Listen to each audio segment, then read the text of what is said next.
Welcome to Unsubscribe. I'm your host, Avani Jain.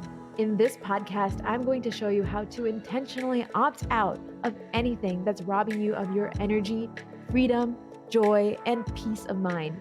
It's time to let it all go, finally, so that you can clear your mental inboxes and make space to subscribe to a life that truly lights your soul. If you're ready, hop in. We are embarking on the transformation of a lifetime. Welcome back to another episode of Unsubscribe. Today we are diving into maybe the juiciest podcast episode ever. We're going to do an Ask Me Anything episode. I'm so excited for this. I have found out recently over the last, I would say 6-ish months, more and more about my human design. And I'm a generator, and I'm also somebody who does really well when given a prompt, given a question or something to respond to. I just have all these ideas that flow to me. I feel really creative in that kind of setup, in that kind of container. So that's what we're doing. I asked a bunch of you for questions.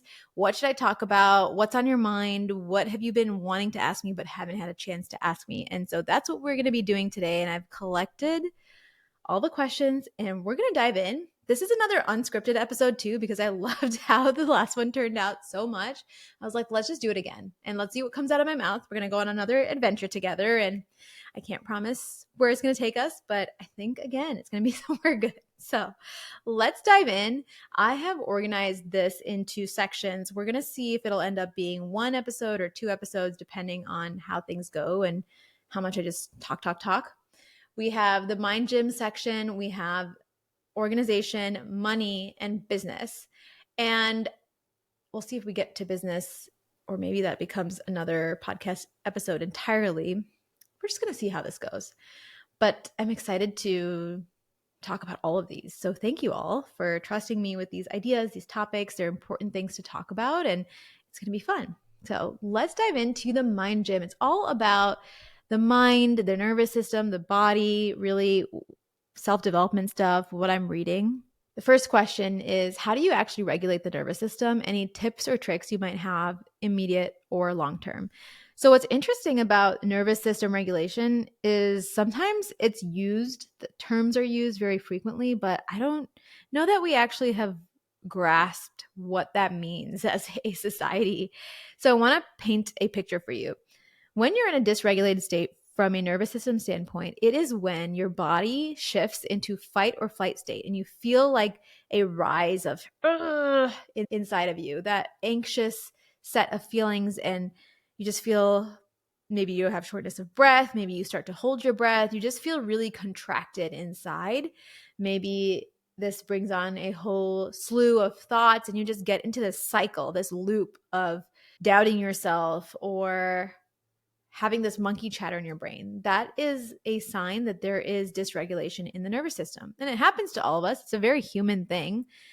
Really, it's something that helped humans survive back in the day.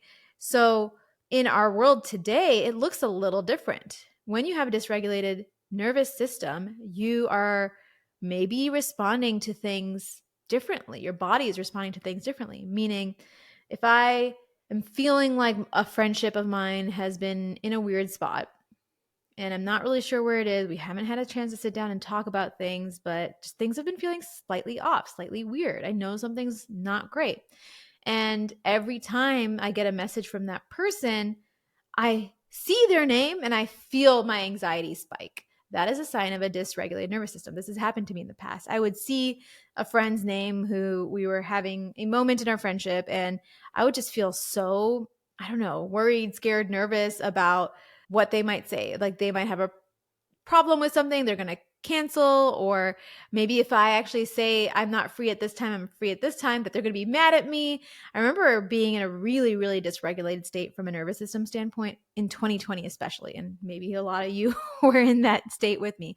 I would feel massive amounts of anxiety about text messages to friends, about setting up hangouts with friends. Obviously, there's a lot of other pieces that went along with that, and it was 2020. We didn't really hang out with friends, but like we had virtual hangouts, and felt like I needed more space at that time. I remember being in a very dysregulated state at that time. And another example is work. Maybe you receive a Slack message from a coworker or your boss that says, hey, I need to chat with you. Let's set up a meeting to talk. instantly your mind goes to, oh my gosh, I did something wrong. If you do that and then your body starts to get really scared, like sweats, nervous, anxiety, shallowness of breath, that is another sign of a dysregulated nervous system. When we jump to the worst case scenario, that is a sign we are living from a state of dysregulation. And it's not a great place to live from. I've experienced it and it doesn't feel good. It feels frankly yucky. It's a feeling that stays with you. It's like your monkey brain just loves to, it's such good material for your monkey brain. Your monkey brain loves that kind of material and it loves to go off. So that is what a dysregulated state looks like. So how do you regulate? Now, I feel like a lot of it is long-term play from a regulation standpoint. Like it takes weeks, months to get to a state where you feel grounded when you get a message from a friend that you're not in a good spot with, that it doesn't throw off your entire day. It takes time to get to that place. And there are a lot of practices that are involved. I'll talk about the long-term piece, but I want to first dive into the short-term piece. What are some quick things you can do to regulate your state? So if I get a message from someone and I instantly feel, happens to me with business sometimes. I get a client phone call and I'm not sure if I want to work with this potential client. I feel that dysregulation coming in. And what I do is I pause and I step back. I don't respond right away. That's a big thing. Don't respond right away. And you need to take time to get into a regulated state before you respond. So for me, that means breathing. I talk about breathing all the time, but I think it's just the best, cheapest tool that we have available to us, and we can do it anytime. And I like to do box breathing where I hold in for 4 counts, breathe in for 4 counts, hold for 4 counts, breathe out for 4 counts, and hold for 4 counts. And so it's this box breathing pattern that you're doing. Breathe in, 2, 3, 4, hold, 2, 3, 4, breathe out, 2, 3, 4, hold, 2, 3, 4. That is such an amazing tool. The breath, such an amazing tool. And that is a quick way to instantly shift into a slightly more regulated place from a nervous system standpoint. You can also do this by going outside. The outdoors, I'm convinced, the great outdoors, is actually medicine for the human body and human mind. So just go outside, 5 minutes, 2 minutes, be in the sun, go see the sky, go look at the trees or whatever greenery is around you, wherever you live. Go outside for a little while, maybe do some movement with that. You can do a quick set of yoga poses. You could do some stretches. Just go outside for a second without your phone. Bonus if you can take off your shoes and be grounded. Put your 2 feet on the ground in the dirt, not on concrete, and just feel the earth for a second. That is a really good way to get to a more regulated state. If you have more time, going on a walk is amazing. I love doing that when I feel like everything's kind of crumbling. I went on lots and lots of walks in 2023. And another thing I like to do is heat and cold therapy. Now, this is something probably I would say is more long-term. If you have the access to a sauna or a cold plunge, is doing a cold plunge for 3 minutes, then on another day doing a sauna for 20 minutes. And I love sauna because it really helps the mind shut everything out. It helps you get into your body. It helped me regulate my nervous system so much in 2023. And I'm just so grateful we had that tool available to us. So a few immediate things that you can do and some long-term things that you can do are hire a therapist, which is really helpful. I also really love to create intentional schedules for my nervous system. If I see a stack of meetings on my calendar and it doesn't feel good to me, I just feel really anxious about it. I have this urge to cancel everything. That's just where I am right now from my capacity standpoint. So what I will do is I will try my best to make space in my calendar every single day, especially every work day. So that means in the mornings, I have some time to myself. And in that time to myself, I'm staying away from my phone as much as possible, which is really hard these days. But the phone is something that puts us in a dysregulated state. I highly recommend investing in something called the RO box, ARO box. It's something me and Tushar have invested in for our household. And it's just a little box where you have 4 slots and chargers, and you can put your phone in here, and it's kind of gamified. So I can compete with Tushar for no phone time or RO box time. And we can see at the end of the week who has been off their phone the longest, which is really important for us because our work is tied to the computer and the phone. And this has been huge for our nervous system regulation, especially at night, but in the morning too. So in the morning, I get RO box time. In the evening, I get RO box time. So that's a very good investment, very good gift if you're trying to think of a gift for a friend or family member. And having that quiet space in the morning, if it's not an hour, maybe it's 10 minutes. And in that 10 minutes, maybe just sit in silence, breathe, look outside. If that feels really hard to do, I really, really love tapping. Tapping is such a go-to tool of mine when I need to shift state instantly. So it's actually an immediate nervous system change. And it's a long-term nervous system change. If I don't have time on a daily basis to do a long journaling session in the morning or anything like that, I can just do a 5-minute tapping video that I found online. It's such a powerful thing. And I've talked about tapping before, so I won't go into it. I'm also spending a lot of time on this question. So I hope these ideas were helpful, and I hope painting a picture of the nervous system, what it means to be dysregulated, and how to shift into regulated state is really helpful. For me, clearing my calendar of things I don't really want to do has been really helpful. I just recently canceled like 2 or 3 things, or even that actually I wanted to do them. I just truly didn't have the space to do them. So I canceled them. I reached out to those friends and I said, hey, I'm really sorry. I don't have the capacity to do this week. And I canceled. So sometimes canceling meetings or canceling coffee days or canceling social hangouts, that can help your regulated nervous system be a little bit more regulated. Okay, let's dive into question 2, and hopefully I can move things along a little bit faster. What is your number one piece of advice for a recovering people pleaser? I am a retired people pleaser, so I really love this question. And my number one piece of advice is master firm boundaries. Number one piece of advice, that is what we need to do.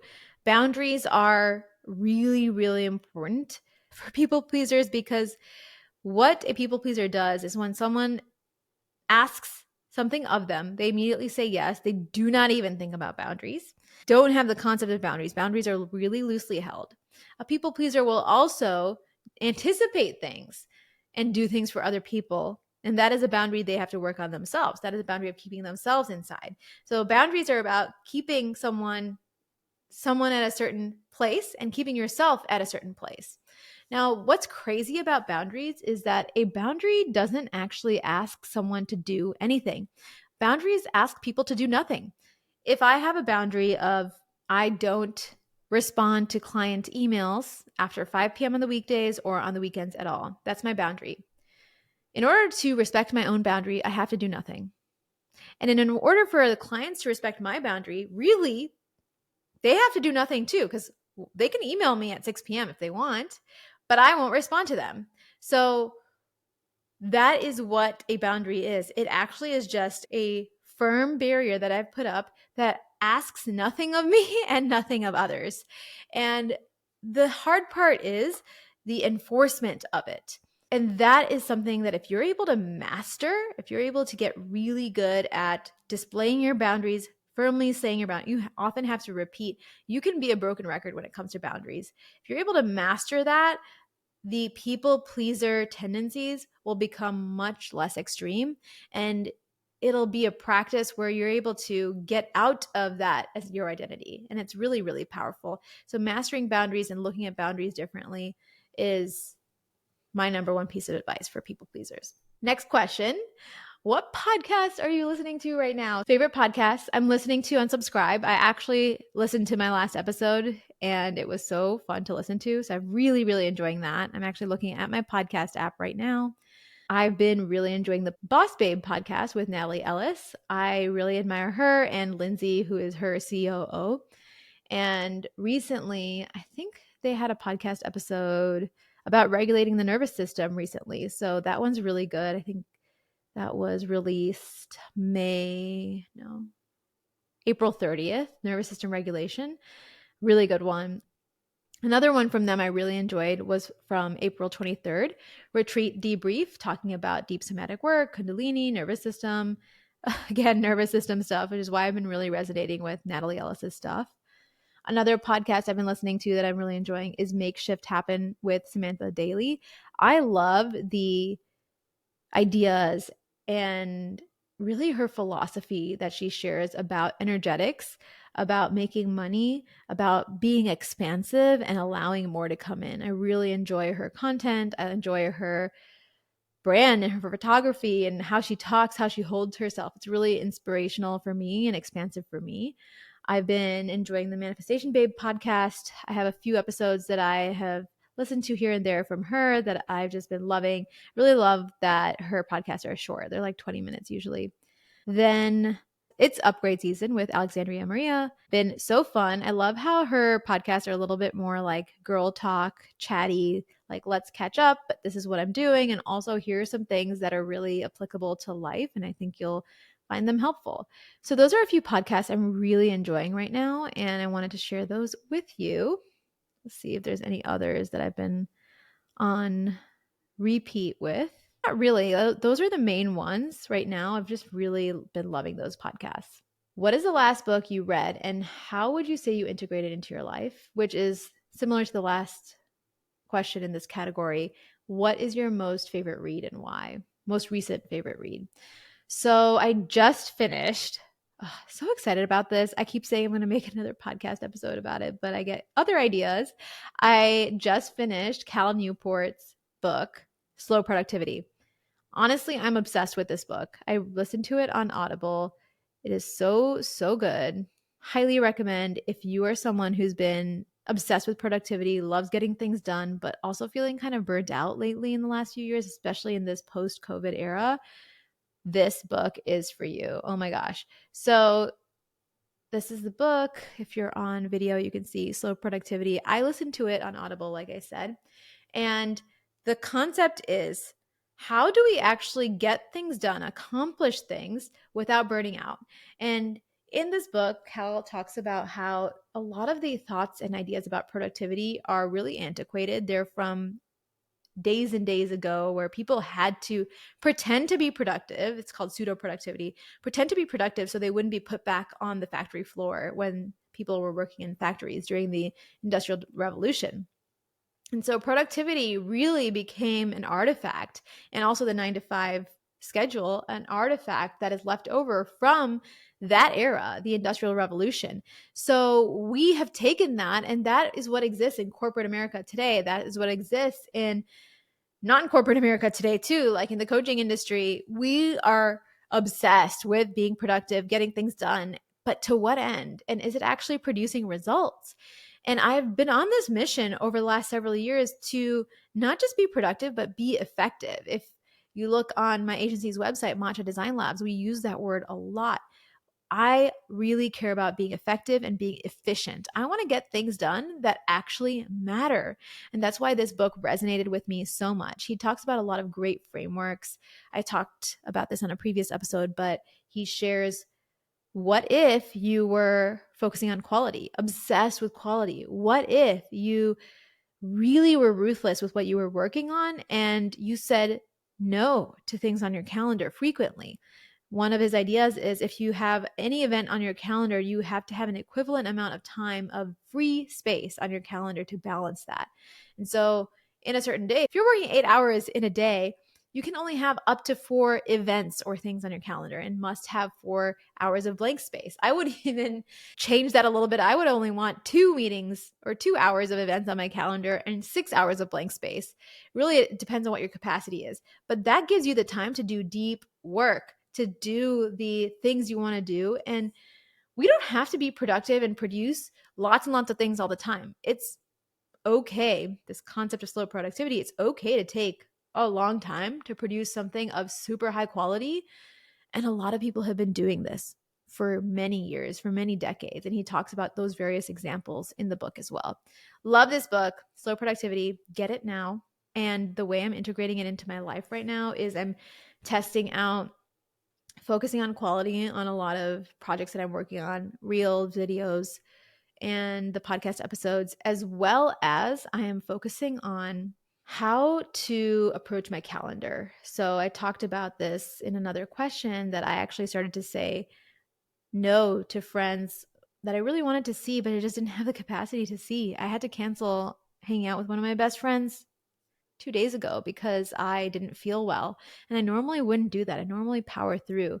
And I decided to cancel. So I'm approaching my calendar, my schedule from a how do I feel standpoint.